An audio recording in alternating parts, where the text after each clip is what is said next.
Hello à tous, je suis aujourd'hui avec David Regondo, un célèbre photographe dans le monde de la moto, que ce soit MotoGP comme on peut le voir derrière moi, ou World Superbike, Endurance, FSBK aussi, hein. On te voit partout. Partout. Bah Mélo, merci beaucoup de consacrer un peu de temps à moi, ok, et bon salon déjà, bon salon à vous. Merci beaucoup, à toi aussi. Est-ce que tu peux nous expliquer comment est-ce que tu as commencé la photographie, plus précisément dans le domaine de la moto, qui est quand même un domaine très pointueux et très complexe en termes de photographie? Oui, c'est sûr, alors je vais t'expliquer tout ça. J'ai commencé en 92 avec le Supercross de Bercy, tout simplement. Voilà. Et à partir de là, j'ai vraiment admiré la moto.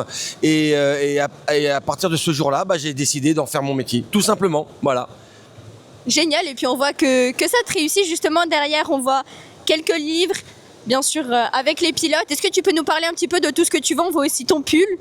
Oui, alors bien sûr que j'ai développé autour de la moto des éditions, et en étant très proche des pilotes, j'ai fait des livres sur eux. J'ai plein d'histoires avec les pilotes, donc j'ai voulu dans mes photos raconter ces histoires, tout simplement. Donc Marquez, Rossi, Johan, Fabio, et sur mon côté, je dirais un petit peu artistique, en créant une série de livres qui s'appelle En 100 photos, j'ai développé un peu mes éditions, tout simplement.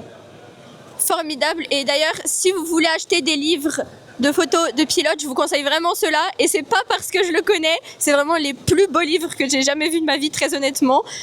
Et je voulais savoir, est-ce que tu aurais un souvenir vraiment marquant que tu as photographié? Le souvenir le plus marquant? Alors des souvenirs, j'en ai plein, j'en ai vraiment plein. Mais c'est vrai qu'en 2017 à Valencia, quand Marquez joue son titre de champion du monde, j'ai une photo extraordinaire où il glisse, où c'est sa marque de fabrique. Il glisse, il joue le titre, et il aurait très bien pu tout perdre ce jour-là. Et en allant le voir à 5 tours de la fin, en allant le voir où tous les photographes sont installés pour l'attendre, il fait une glisse incroyable. J'ai cette photo-là. Elle est, je dirais pas très créative, mais c'est une photo qui a fait le tour du monde et qui a fait un peu ma renommée, quoi. Génial, super anecdote. On va continuer avec ton stand, puisque tu as un stand ici au Salon du Deux Roues. Exactement. Je vois une petite roue très originale. Est-ce que tu peux nous expliquer d'où ça vient? Alors en fin de compte, il y a une quinzaine de jours, nous on était à Los Angeles avec mon fils pour le Supercross, et j'ai vu ça. J'ai vu dans le paddock des gens qui avaient des roues pour gagner un tas de lots, et je me suis dit allez, hop, 15 jours avant le salon, on va faire une roue, et puis voilà, mais ça marche très très bien. C'est parfait, avec des petits cadeaux à gagner, voilà, des goodies, et puis c'est parfait. Ça amène du monde, on peut y discuter avec des gens, on peut raconter nos histoires, c'est parfait, c'est le but.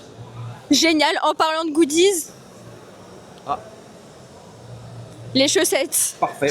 Elles sont pas trop grandes? Non, parfaites et super confortables, franchement. C'est mignon. J'adore. C'est super, c'est top. Et pour finir, est-ce que tu as un événement préféré pour photographier? C'est compliqué, je pense que c'est quand même le MotoGP qui est au-dessus de tout, quoi. Vraiment le MotoGP avec son ambiance. Alors j'espère que ça restera avec le nouveau promoteur, mais voilà, c'est vraiment le MotoGP qui passe en premier, quoi. Vraiment. C'est compréhensible, ça reste la meilleure catégorie. L'endurance, c'est vraiment et ma passion aussi, hein, parce que je fais un livre tous les ans sur l'endurance, mais quand même le MotoGP c'est je dirais du high level. Génial, merci beaucoup, merci pour ton temps, et puis on a hâte de voir les photos que tu vas nous proposer sur cette saison 2026. Merci beaucoup Mélo. En tous les cas, bon courage à toi, et pour tout ce que tu fais, c'est parfait.